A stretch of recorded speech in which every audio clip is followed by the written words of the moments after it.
In today's English lesson, we will take a look at a news clip that has a lot of English phrasal verbs, idioms, advanced vocabulary you might need for your next English conversation, or maybe you are studying for the IELTS or TOEFL exam. Watching the news in English can be a great way to improve your English. Unfortunately, it can be a little difficult for English learners. Luckily, we will watch the news clip together, and then I will come back and teach all of the difficult terms. By the end of this English lesson, you will know what carnage is, airstrike, dozens, evade, missile defense system, blaze, the Pentagon. You will know what the English idiom stand their ground means, rammed, that is a verb, casualties, and many more. There are about 30 terms here in this English lesson. Before we get to the news clip, if you could hit that like button, it would really help out the channel. Let's watch the first clip. Today, fresh carnage in the Gaza Strip. Palestinian health officials said 3 Israeli airstrikes throughout Gaza killed dozens of people and injured hundreds more. In these English lessons, I never give my own opinion, but I think it's always sad to hear of people dying from bomb blasts. I know there are a lot of innocent people in Gaza who have lost their lives. In other words, there has been a lot of carnage in Gaza. Let's talk about what carnage is. Great destruction and death, especially in war. And there is a picture of what we would call carnage in English. For each of these difficult terms, I will have a picture, I will have the official definition, and I will also use that term in a sentence. So let's take a look at a sentence using carnage. Carnage. The fresh carnage in the Gaza Strip left dozens dead and many injured. Airstrike. It is exactly what it sounds like. A strike coming from the air. An attack using airplanes, especially dropping bombs. 3 airstrikes in Gaza caused great destruction. You could change that sentence to 3 airstrikes in Gaza caused great carnage. Just in case you aren't sure what dozens mean, just know, take a look at that picture. Dozen means 12. Displaced people.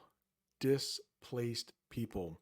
Those are people who are forced to leave their homes because of war or danger. This is super sad. The airstrikes hit a camp for displaced people, forcing them to find safety elsewhere. For this next one, evade, I would like to take a look at the picture. In the picture, there is a big bull running from the street, and you can see people are also on the street. I would think that people would want to evade that bull.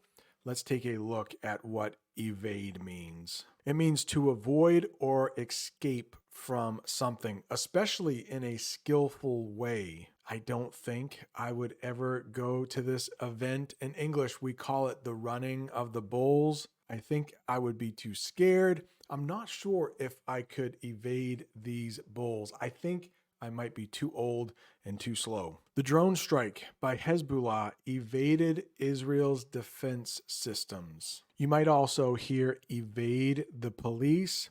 Take a look at the picture. Looks like somebody might have just robbed a bank. They are carrying a bag full of money. Let's look at another sentence using evade. The bank robber was able to evade police for almost a week. That would require a lot of skill to evade the police for a week. Today, fresh carnage in the Gaza Strip. Palestinian health officials said 3 Israeli airstrikes throughout Gaza killed dozens of people and injured hundreds more, sending a blaze through a camp for displaced people in a hospital courtyard. Overnight, sirens and missiles on Israel's northern front with Lebanon. A drone strike by Hezbollah evaded Israel's anti-air systems yesterday, killing 4 Israeli soldiers and injuring more than 60. in one of the deadliest attacks in Israel since October 7th last year. Missile defense system. It says in the news clip that the U.S. is sending over some missile defense systems and some troops, but they are not going to be fighting against anybody else. They will not be fighting against Hezbollah or Hamas. They are there just for defense purposes. A missile defense system is technology designed to stop or destroy missiles. The US sent an advanced missile defense system to Israel to help protect against attacks. Blaze is basically another way to say fire, but it is used in a special way, which we will talk about very soon. But let's get the definition first. A large, strong fire. The airstrike caused a blaze that spread through the hospital courtyard. You might hear the term ablaze, and it's used a little differently. The town is on fire. The town is ablaze. Very, very sad. Since we just used courtyard in the last example, let's skip down, and it says number 24 there. So we will be going out of order, but let's talk about what courtyard is. It's an open space surrounded by buildings. The airstrike caused a fire in the hospital courtyard, trapping many people. Today, fresh carnage in the Gaza Strip. Palestinian health officials said 3 Israeli airstrikes throughout Gaza killed dozens of people and injured hundreds more, sending a blaze through a camp for displaced people in a hospital courtyard. Overnight, sirens and missiles on Israel's northern front with Lebanon. A drone strike by Hezbollah evaded Israel's anti-air systems yesterday, killing 4 Israeli soldiers and injuring more than 60 in one of the deadliest attacks in Israel since October 7th last year. The IDF spokesman said, "We'll learn from this event, improve, and move forward." It comes as the U.S. is deepening its role in the conflict with the first major troop deployment since the war began. The Pentagon announcing yesterday it will send one of its most advanced missile defense systems, along with about 100 troops to operate it to Israel, to protect against any further missile attacks from Iran. For the next one, we have a building. We call this building the Pentagon, and it actually is in the shape of a pentagon. A pentagon is a shape that has 5 sides. The Pentagon is the main building where the U.S. Department of Defense works. It has 5 sides and is located in Virginia. Virginia is one of the states that is really close to Washington, D.C. The Pentagon is where U.S. military leaders make important decisions. Yesterday, Israel's prime minister addressed the UN directly. Mr. Secretary General, get the UNIFIL forces out of harm's way. It should be done right now, immediately. They also mentioned the United Nations. At least that's what we call it in English. You might hear UN for short. We use the acronym UN. The United Nations is a group of countries that work together to keep peace, not war, keep peace, and help solve problems around the world. And part of the UN is something called UNIFIL. Let's talk about who UNIFIL is. UNIFIL is a peacekeeping group set up by the United Nations to help keep peace in southern Lebanon. It started in 1978 after fighting between Israel and Lebanon. UNIFIL's job is to make sure everyone follows the rules and help people in the area and support the Lebanese army in keeping things peaceful. They are there to keep peace, not to make war. They are there to make sure everyone follows the rules, but Israel wants them to leave. And we'll talk about a little later, it seems like Israel was aggressive towards them. They are peacekeepers. They are not supposed to fight. They are only able to defend themselves. Let's use a sentence with the United Nations. The United Nations helps countries talk to each other and solve problems peacefully.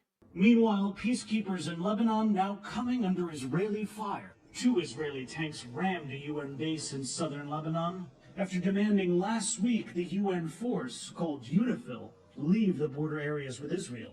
But the peacekeepers stood their ground. Stand their ground. The peacekeepers are trying to stand their ground. What does that mean? To refuse to move back or give up. The UN peacekeepers stood their ground despite the attacks from Israeli tanks. Do you know what a tank is? Maybe I should put up a picture of what a tank looks like. That is a tank in English. Rammed. Rammed. Let's take a look at the definition and then I will talk about the picture. To crash into something with great force. That is a ram in the picture. Rams will often ram heads with other rams. So let's use ram or rammed in a sentence. 2 Israeli tanks rammed into a UN base in southern Lebanon. Yesterday, Israel's prime minister addressed the UN directly. Mr. Secretary General, get the UNIFIL forces out of harm's way. It should be done right now, immediately. Israeli attacks have injured more than a dozen UN troops over the past week. Do you feel as though some of these incidents might be retaliation for UNIFIL's decision to hold their ground?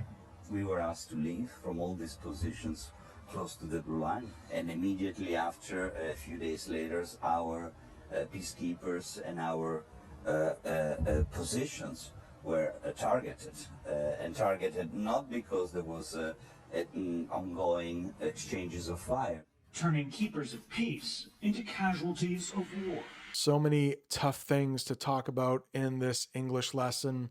Casualties, not fun to talk about.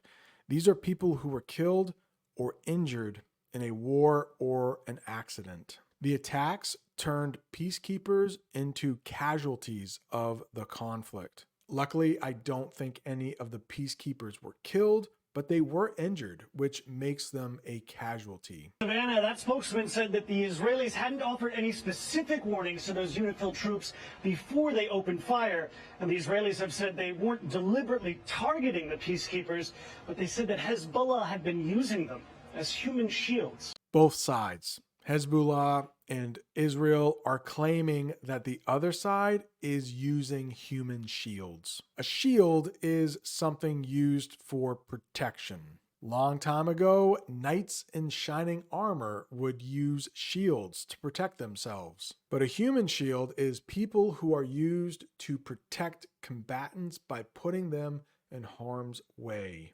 Combatants are people who are fighting against each other. They are in combat. And we will talk about harm's way in just a minute. Israel accused Hezbollah of using peacekeepers as human shields. Okay, this will be out of order a little bit. Number 22 is harm's way, but I thought let's just talk about harm's way now because I used it in an example.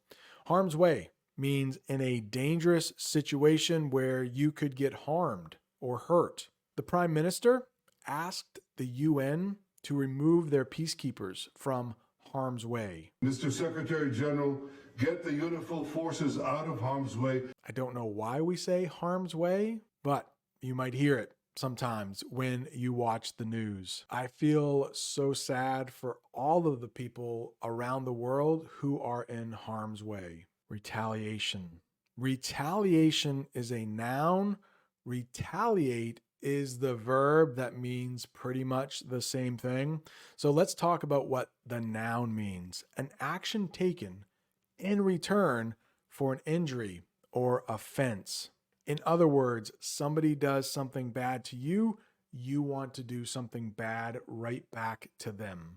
Oh yeah, take a look at that woman in the picture. She definitely looks like she wants to retaliate against somebody. It's almost like she's saying, I'm gonna get you. Here's a sentence using retaliation that has something to do with the news clip. Some believe the attacks might be retaliation for the UN forces refusing to leave. So maybe Israel said, oh yeah, you don't want to leave? Well, Here you go. You are now in harm's way. Maybe you should leave now. Maybe they did that on purpose. If you do something on purpose, you do it deliberately. There is the definition: done on purpose, not by accident. Israel claimed they did not deliberately target the peacekeepers. All right, this one could be a little tough. We have two words in English that look alike, but they are pronounced differently. Let's talk about both of them right now. Address. Address. It is a verb, and it means to speak to a group or organization about a particular issue. The president might have to address the nation in a speech. In that picture, it looks like the man is addressing the crowd. Let's take a look at a sentence that uses address, and then I'm going to talk about a noun, address. Very confusing. Israel's prime minister addressed the United Nations about the ongoing conflict. Yesterday, Israel's prime minister addressed the UN directly. Address. It is a verb.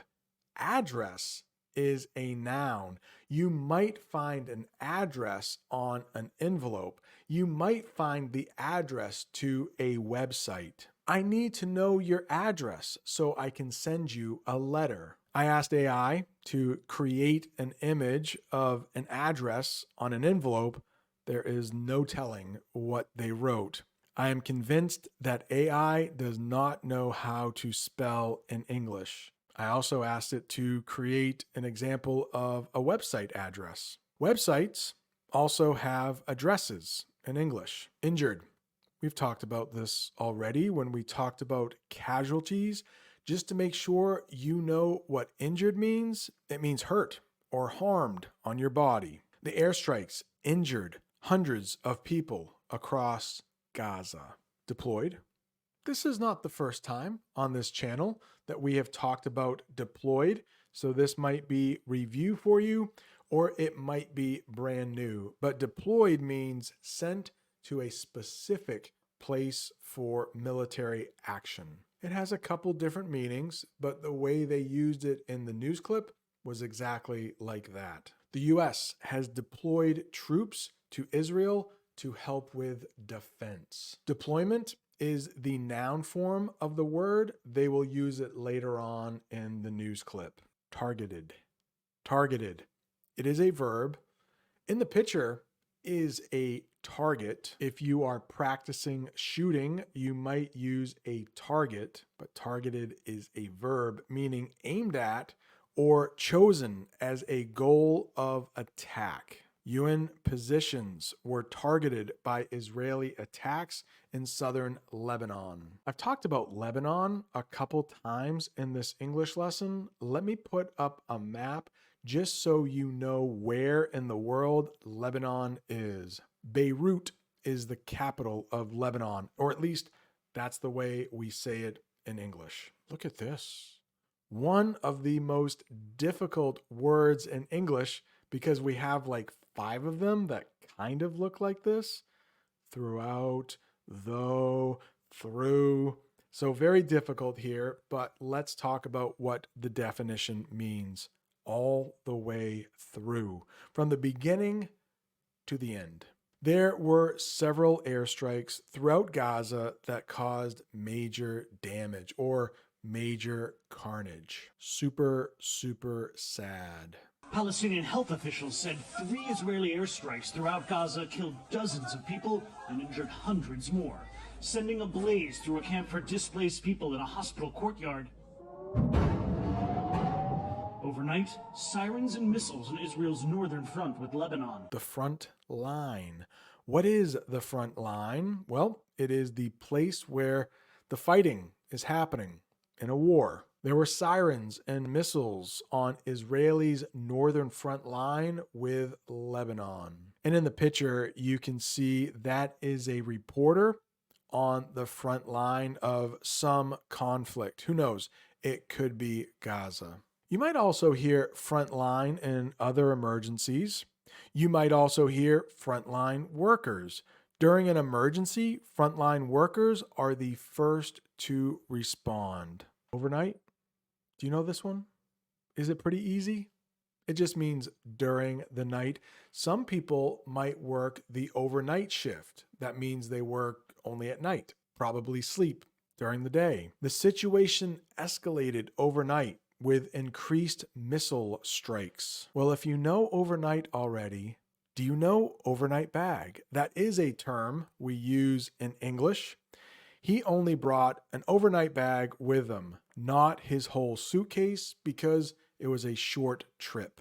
If you are spending the night at a friend's house, you might only bring an overnight bag. If you're going to be gone for longer, you might need that suitcase. The IDF spokesman said, "We'll learn from this event, improve, and move forward." Learn from. Here is an English phrasal verb. It means to understand a lesson from an experience and improve in the future. So we always learn from our mistakes. If you do poorly on an English test, hopefully you learn from that and you do better in the future. The IDF. We will talk about the IDF next. The IDF said they would learn from the attack and improve their defense. The IDF stands for Israeli Defense Forces. That is what AI thinks the Israeli Defense Forces look like. Move forward. A lot of people will say this after they have made a mistake. It means to make progress or continue after a setback or mistake. After the drone strike, the IDF vowed or promised to move forward and strengthen their security. Let's look at a couple sentences that uses move forward. Maybe you had a setback.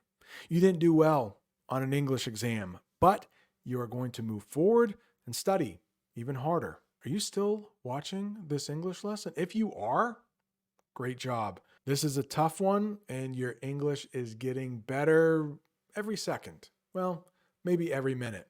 Well, hopefully by the end of this lesson, your English will be even better. Oh, super sad story here. I made it up. It's not real, but I'm sure it has happened to some people. The woman in the picture lost her dog a little while ago, last week. When we say lost her dog, that is a nice way to say that her dog died. Last week, she had to put her dog down. She felt the best way to move forward was by getting another dog. Please let me know in the comments. Are you a dog person? Are you a cat person? Maybe you don't like having pets at all. I'm curious. It will also give you a chance to practice your English. We have already talked about harm's way, but I forgot to share this sentence with you. The helicopter picked up the soldiers, removing them from harm's way. We'll learn from this event, improve, and move forward. It comes as the U.S. is deepening its role in the conflict with the first major troop deployment since the war began. To deepen. What does that mean?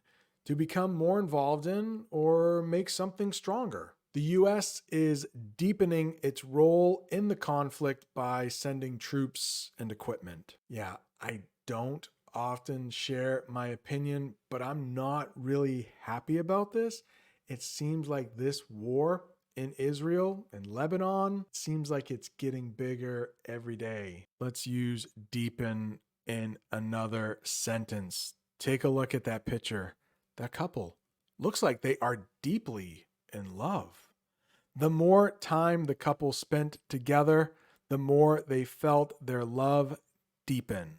Remember, deepen means to become stronger. Yep, that couple definitely looks like they are falling in love. Love is so much better than war. I wanted to end on a good note. Thank you so much for watching this lesson. If you are looking for more English about Israel and the United States, right down there is an English lesson I talked about where President Biden told Benjamin Netanyahu, hey, you are probably killing too many people in Gaza.